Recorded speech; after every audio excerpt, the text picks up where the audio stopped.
Hey folks, Matt from artoftheimage.com. I was just thinking about the Nikon P900, that really cool little ultra zoom from Nikon with the super lens on it. 2000 millimeter equivalent in 35 millimeter terms. 2000 millimeter equivalent field of view.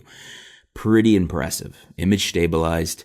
It's like having a telescope in your hands and it's only like this big with the lens extended. But somebody just left a comment that got me thinking, because it's getting to the point where the P900's due for an update. I hope Nikon updates it. So what do we have here? We have a comment from Nick Moore, YouTube username. And he says, you can get the Lumix, that's Panasonic Lumix, FZ1000, with a 1-inch sensor now for nearly the same price. And he's talking about as the P900. If they could put the same size sensor in the P900 and 4K, Nikon would be hard to resist. Just a thought. So he's saying, put the 1-inch sensor, which is the better sensor that's in all of the better compacts now. The 1-inch sensors nowadays, as I've said before, I think are punching at the level of early APS-C sensors.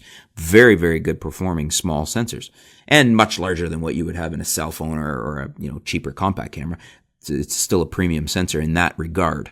But yes, if you were to put that into the P900 and give it 4K, I think Nikon would have a very unique beast. I mean, it's already very unique in the sense of it has that lens that nobody else has.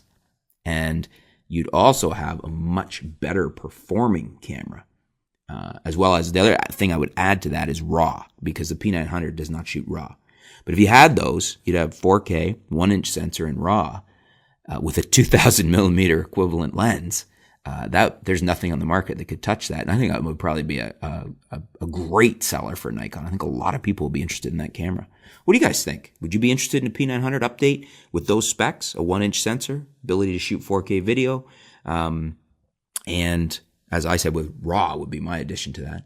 Let me know. Let me know in the comments below. Is that a camera you consider buying? I mean, some people are feeling we're getting to the point now with 1-inch sensor compacts that we're getting to the point where they don't need their DSLRs anymore. Is that you? Let's talk about it in the comments below. Thanks for your feedback. Thanks a lot, Nick Moore, for your comment and your thoughts there. Interesting question to ponder. Stay tuned. We'll be back soon here at artoftheimage.com.